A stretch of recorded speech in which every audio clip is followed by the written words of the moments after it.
Hello everyone, start करते हैं आज की वीडियो को। और आज की वीडियो में हम थोड़ा सा जिक्र करने वाले हैं वक्फ अमेंडमेंट बिल के बारे में, जिसके लिए बीजेपी ने कल ही विप अपने जो भी सांसद हैं उनके लिए विप जारी कर दिया था। विप का मतलब ये है कि सभी सांसदों को लोकसभा के अंदर मौजूद रहना है।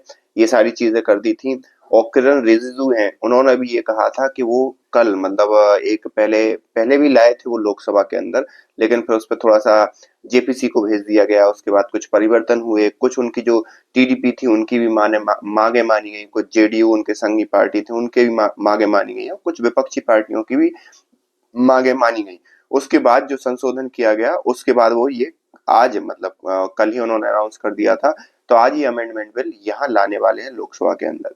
अब इस अमेंडमेंट बिल को लेकर कई विचार हैं, कई अलग अलग विचार हैं, जिसमें जो अमेंडमेंट बिल के जो समर्थन करने वाले हैं उनका कहना ये है कि एक गैर लोकतांत्रिक है, एक प्रकार से एक पैरेलल व्यवस्था, कानून व्यवस्था चलाती है वक्फ का प्रॉपर्टी एक्ट। और इस ये कहीं ना कहीं जहां जिस भी चीज को बोल देते हैं कि भाई ये मेरी प्रॉपर्टी है, और उस प्रकार से उस पर वो धावा बोलने लगते हैं। उसके लिए किसी भी डॉक्यूमेंट की जरूरत नहीं पड़ती, न किसी और जो भी जो उनका केस जाता है वो वक्फ ट्रिब्यूनल में ही जाता है, और वहां पर बैठे हुए उनमें मुस्लिम ही रहती है मोस्टली, और वो सभी निर्धारित करते हैं वक्फ प्रॉपर्टी के लिए।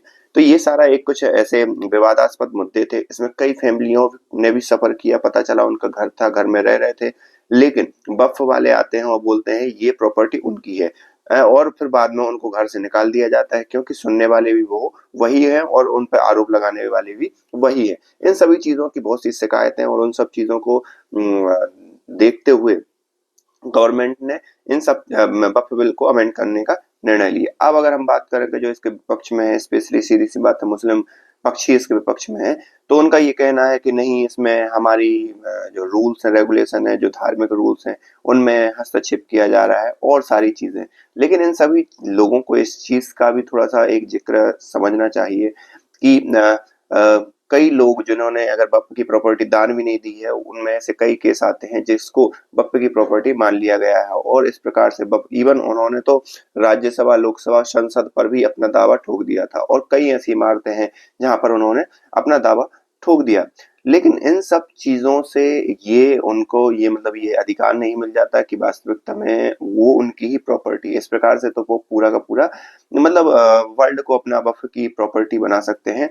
और इस प्रकार के अगर नियम लागू किए गए तो मेरे हिसाब से ये वक्फ बिल लाना, मैं इसके पक्ष में हूँ कहीं ना कहीं, क्योंकि ये किसी को ना तो हानि कर रहा है ना फायदा कर रहा है, बल्कि एक ये वास्तविक व्यवस्था को बनाने का काम कर रहा है।